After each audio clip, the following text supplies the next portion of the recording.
So if you saw our technology segment on This Week in Agribusiness, Greg and I, in less than 2 minutes, had to share some neat stuff about 360 Rain, and I wanted to kind of get a little more feedback from Greg because I think everybody's seen Rain at farm shows the last half a dozen years.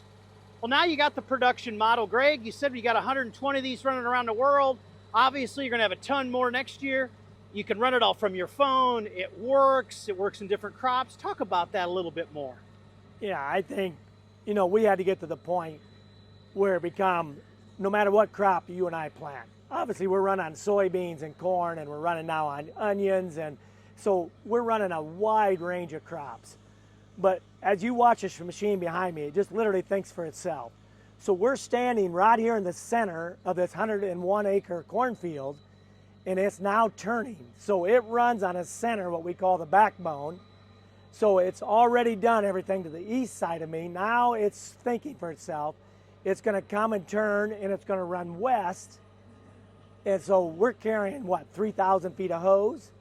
So this machine can cover well over 200 acres when the fields are designed correctly. So what it's doing is following the planter pass. Where the planter went here is exactly what we're following. So it's seeking, it's coming, you can see, and it's turning, and you can see the drops. It's going to turn right in to the row. So the water's off right now.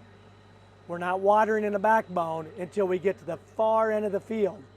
Then when it backs all the way up to the well, we put the 3,500 inches of water on. So Greg, a lot of people might be unfamiliar with this.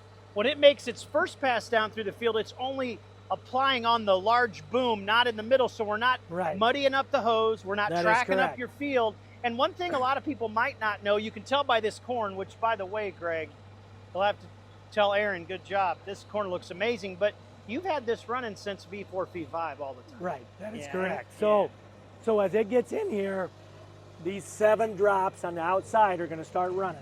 Let's walk up here. So you'll see it find its spot. And one thing too, and we'll put some screenshots in here to show you, this can all be operated from your phone. Greg was showing me earlier, it was pretty neat. So this is what the backbone looks like where the machine runs. Right. I get that question all the time. How much corn does it run down? Well, very little.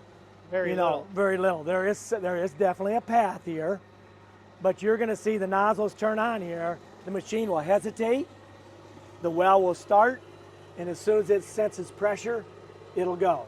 And Greg, you're saying you're putting on how much again, 3/10 here? About 3,500. And then you're also doing nitrogen, correct? So we got nitrogen, right. So now the machine stopped. It's going to start building pressure. The well is started now, and we're going to be off and running. So the biggest thing for this, if you haven't seen it, and I'm stealing Greg's line, but you're just putting the water in the sweet spot. You're not wasting water. Greg and I were up talking about, because he's got pivots and other operations too, and Greg, the efficiency of this is definitely worth noting. Well, the goal was at the beginning on the whiteboard, Chad, could we raise more corn with 40% less water? Now that's a pretty broad reach to say, well, 40% less should raise more. The exciting thing is last year in our trials, 30% less water raised 18 bushel more. Yeah, that's incredible. But Greg, look where we got the water here. Yeah. We talk about right around the root system. And so you can see this water will eventually, it takes about 3 minutes for this water to totally disappear. So right now in this water we have nitrogen and ammonium sulfate. This corn plant here is a very happy corn plant. Oh my gosh. Well, you can tell by looking at it. Greg, you got your phone in your pocket? I do. Turn the app on here. We'll see if we can show everyone. I think the other thing that anytime you've got new technology, it can be a little scary. And the good part is the connectivity of this. You have it. That's really good when we spin we're around. on the blue dot where we're standing, and it's heading west now. And this is pretty interesting, guys. So you got speed, you got RPM, how much fuel's in the machine, you've got what you're putting on, correct? We can see Greg? the whole field there. Yeah. You can see right now we're applying 0.36. It's just a touch over 0.35. We're looking here for nitrogen. Wow. So if I move it up this here, we can see exactly we're looking for, how much are we actually putting on of nitrogen. Let me turn my phone around so I can read it.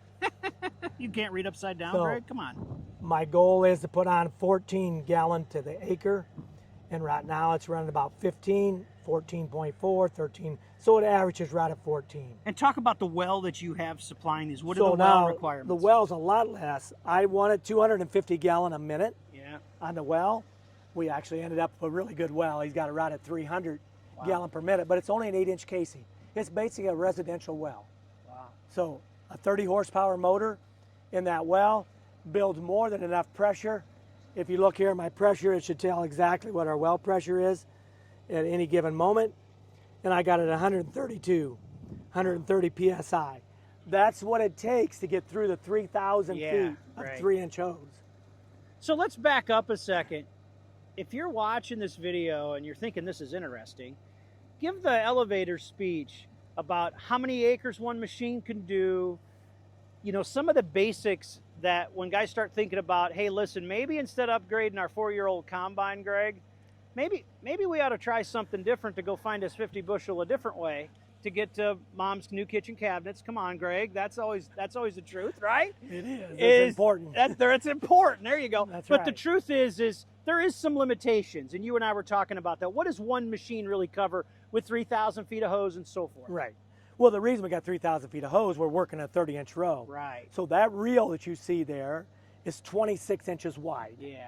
Okay. And so the max we can get on that is 3 inches, Okay. or 3,000 feet of 3-inch. But by design, I want it to be able to do up to 200 acres, depending upon field shape. If it's a perfect rectangle, I'm doing 230 in one of my fields, but it just Wow. ended up being the perfect shape. Okay. But no matter what the shape of your field is, you saw this field, Yeah, it's not pivot friendly. No, not It's at got all. some really long leg. I'll spin the of camera rows. around, and I don't know how well you could see it. You can see but the there- river over yeah, there. there's a river, and there's not a straight. Well, I guess you got a little bit of a straight side up there, Yeah. but this field is a great example of where a pivot wouldn't work. So pretty easy to get 160 to 180 acres, you know, and of course we do multiple crops. A lot of dairies will do 80 acres of alfalfa tomorrow, and then we'll get the alfalfa done. We're right back into 100 acres of corn, silage corn, so it's from A to Z. The beauty for me though is it puts me in control. Yeah. I'm a control freak. I want to manage what's happening today, Yeah. how to feed this plant, how do I relieve stress.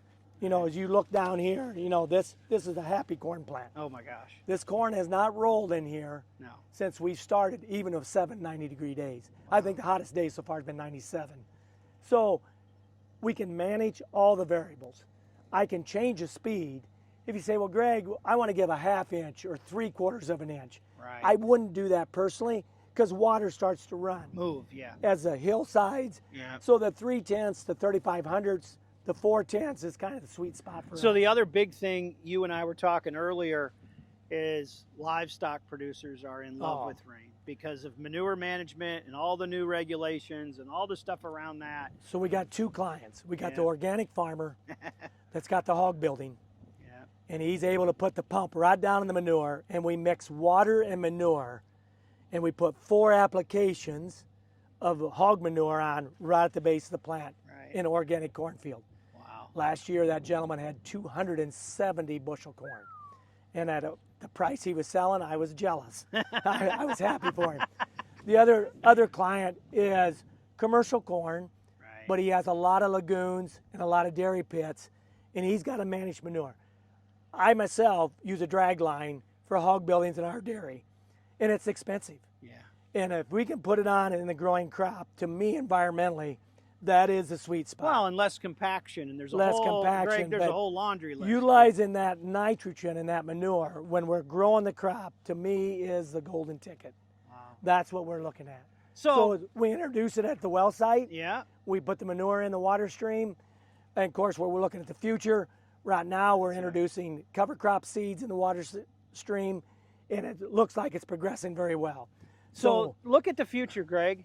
You've done really good here the last, I would say, 5 or 6 years, you and your team bringing this thing to a production level.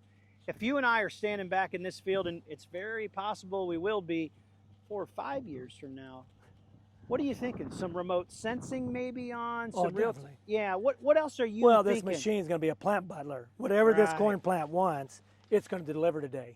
It's going to know if there's any disease. It's going to know if there's any stress, if we got disease, insects, you know, how much nitrogen's in this plant at this given moment. All those things are the future. Right. I envision where we would know and name every corn plant. And we would know exactly if we have a really, really small late emerger, why not take him out? Yeah. He's just going to rob. He's not going to put an ear on. Right.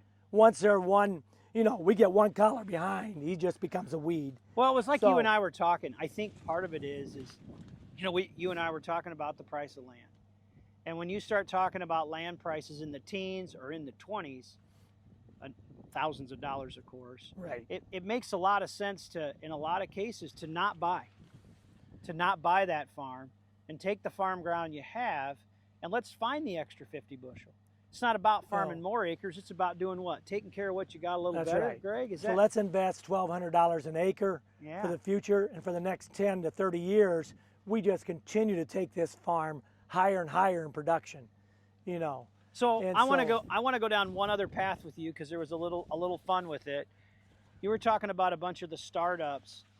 Can you kind of walk through that a little bit? If this is something you decide to do, you see it in the show, you sign the order, you buy one, and all of a sudden you get your well dug and the machine comes. Greg, talk a little bit about how that connectivity in your Sure. phone, Right. how you ease that pressure, whether you're watching this video in Texas or you're in Iowa or you're in the Ukraine, because you have machines in all those places.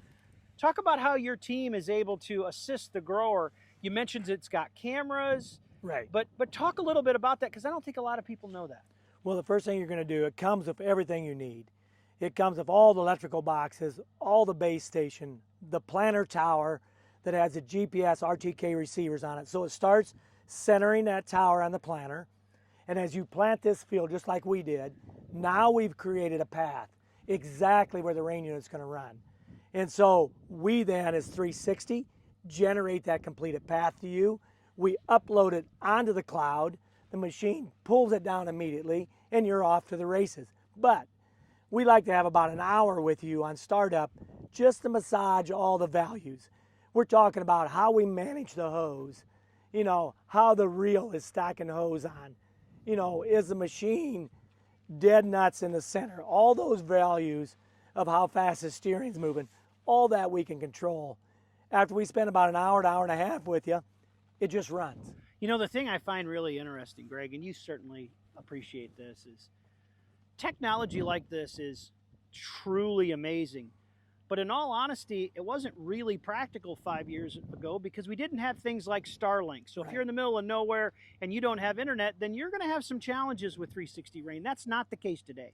And I think there's a lot of that forward technology now that's enabling things like 360 to actually work and have the connectivity so that the user experience gets you home for supper, right? Am I saying that right, Greg? Well, absolutely. So the base needs to be within 2 miles of the field. We got that kind of conductivity. So if we look way over by the green I'll shed, zoom in up there, Greg. Go ahead. by the white, you see the green Yeah. fertilizer tank by the electric pole, that's our base. So it's broadcasting back and forth. At the same time, our team in Morton, Illinois, we have the ability to watch everything in this machine, and we can help you with any kind of difficulty that you're having. So software, whether it's hardware, we have a lot of capability, and we're on top of it with you, and we're just making sure that your life, you know, I run pivots for a living, and we call it the irritation season instead of irrigation. Greg, that's terrible. I'm going to Well, delete that. No, I'm going to leave that in, Greg. Well, I understand all the things that can happen, and so I'm pretty passionate that this machine, since it started, I'll just tell you, maybe I'm lucky, but it hasn't stopped. This one. Yeah. This particular field, it's just run nonstop back and forth. And as soon as I cover this whole field, I start over at stage 1 again. So my goal is to run that for 10 continuous weeks.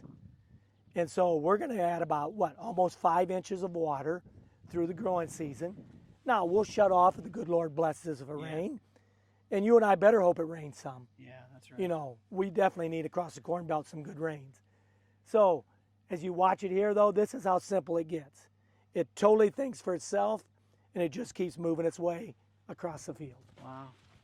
Well, Greg, for more information, I noticed you guys have some some things online where if you want to get one of your field mapped, I played with that a little bit. Yes. You've got some things online. Explain to people where they go to learn more. Certainly there's a dealer network and an expanding dealer network for 360. Absolutely. Explain to people what's their step. If you find this, whatever this is, 15 minutes interesting and you want to learn more about it, Gregg, what's the next steps? Go right on to 360rain.com. Go right in and just pick one of your fields. Very easy to do. Just take your finger and map it, send it in to us. We will give you a field design back and we'll say, you know, Bill Smith in Iowa, we can do 92 acres of your 92.5 acre field. And we'd show you exactly how it looks around the trees, around the lake, and we'd show you exactly. We will respond back to you with a video and show you exactly and talk you through it. Next step, then you correspond back to us. We get you a dealer, we get you a price, and we start talking about what does it look like in the spring of 25, making sure you can get a cornfield that looks like this. Yeah, well, I'm going to tell you, I've been fortunate enough to travel here the last 2 or 3 weeks, and you can see this field of corn is not longing for anything, Gregg. It is a, what did you say that? It's a happy corn plant? Is that what you call it? Yeah, we like a really happy corn plant. This is a really happy corn. Actually, I think this is a spoiled corn plant, Gregg. I think that's what this is called. Well, Gregg, thank you so much. It's been fun. I remember you and I in the shop and you showing me stuff probably 4 or 5 years ago that I couldn't repeat, and it's come a long way, Gregg. So thank you very much. You got a heck of a team that's put a lot of time, had a lot of bumps and bruises along the way, but you got something here to really be proud of. Well, thanks, Chad. It's really good having you out today to see it. Yeah, it's a lot of fun. If you got questions, you know how to find them. Thanks, guys.